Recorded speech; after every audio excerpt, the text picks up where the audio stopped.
60% of all of the religious hate crimes in America are leveled against Jewish people.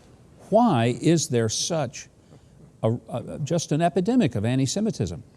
Well, of course, this is an old story. There's been anti-Semitism for thousands of years. It's quite irrational and really almost impossible to explain. But I will say one of the motivations, I believe, for the increase in anti-Semitic attacks in the last few months and even few years, I think, is because public anti-Semites are not being condemned and repudiated, especially in Congress. When you have Congress people like Ilhan Omar calling Israel the Jewish state an apartheid state, saying Israel is evil, that Jewish money is what determines elections. When Congresswoman Tlaib calls Israel a racist state and says she gets a calming feeling when she thinks of the Holocaust. And AOC from Queens calls for Arabs to riot against Israel openly, praises the anti-Semite Corbyn, and says that Israel's committing massacres, which of course they're not. Not only have the Democrats not condemned these congresswomen, but they have defended them, saying they're not anti-Semitic, and they've refused to call them out publicly. It's very important, frankly, that African-American leaders, as well as all other religious leaders, call these people out. I mention African-American leaders because every attack against Jews in New York and Muncie and Jersey City have been committed by an African-American. Now, of course, this doesn't impugn the entire African-American community. This is a small group. That's really a surprise to me because so many African-American people are strong Christian believers who are supportive of Israel. These are clearly not of that particular mindset. Is it because they're being influenced by the Ilhan Omars and the Tlaibs of the world who get such publicity for their anti-Israel, anti-Semitic statements? Do you think that's what's driving it? Yes, Tlaib, Omar, Linda Sarsour, a Muslim activist, are promoting what's called intersectionality. They're telling blacks that Muslims and blacks have the same enemy, the Jews. And of course you have Louis Farrakhan, who's had meetings with President Obama, who's had meetings with many members of the Black Caucus. You have black professors like Mark Lamont Hill saying that Jews are poisoning the wells of the Arabs. So you have many African Americans making horrific statements against Jews, and you do not have African American leaders calling them out. I want to hear stronger statements from black members of Congress, from black preachers and ministers, from black leaders, from black celebrities, that this is unacceptable, this is intolerable, and this is really an outrage. And now, by the way, I'm wearing a yarmulke because Jews are now afraid to walk the streets with anything that looks Jewish, like the yarmulke I'm wearing. They're afraid to have Jewish stars or Jewish mezuzahs. They're afraid of being attacked. They're now wearing hats instead of yarmulkes.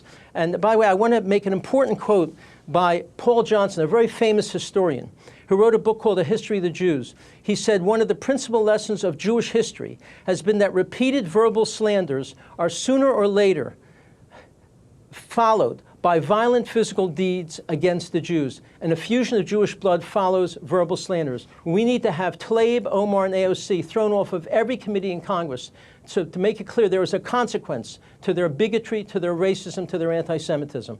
Mark, there was a time when Democrats and Republicans were equal in their support of Israel, in their intolerance of anti-Semitic behavior and anti-Semitic actions. Frankly, I think there were times when the Democrats were much stronger than Republicans when it came to defense of Israel and to their outrage over anti-Semitic comments. That has changed.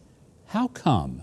One of the factors is that there's been a great influence by a small group of anti-Semitic African Americans who are very important to votes in the Democratic Party, and also a growing group of American Muslims who are very hostile to Jews and the Jewish state, who are becoming more and more influential in the Democratic Party. I think that is a principal factor, because I know even very strongly pro-Israel, pro-Jewish members of Congress are afraid to call these people out, these anti-Semites out, afraid that this may cause them problems. New York Mayor Bill de Blasio, as well as New York Governor Andrew Cuomo, both have made very strong statements saying that the attacks on Jews in their state were despicable. Look, I'm glad he made those statements, but he hasn't called out, the people who are perpetrating these crimes. I'm glad he's putting more police in the Jewish areas of Brooklyn and elsewhere. But de Blasio has publicly blamed Donald Trump for this increase in anti-Semitic attacks. This is ridiculous. Donald Trump has been the most pro-Israel, pro-Jewish president we have ever had. Only last week he signed an executive order to help to be able to file suits and complaints against universities for the anti-Semitism you have on campuses, led by the Students for Justice in Palestine, SJP, which has rallies throughout the country, paid for by student fees, where they publicly call for Jews to get off their campus and even to massacre the Zionists and such language. When we've asked the heads of universities, ZOA has, Zionist Organization of America, to condemn these and throw them off, to not be permitted to be a club at the university, there's not been a single president of a university who has agreed to do this. And this is a serious problem. We need more Jewish leaders and Christian leaders making these demands so the academy, the leaders in the academy won't be able to ignore this any longer.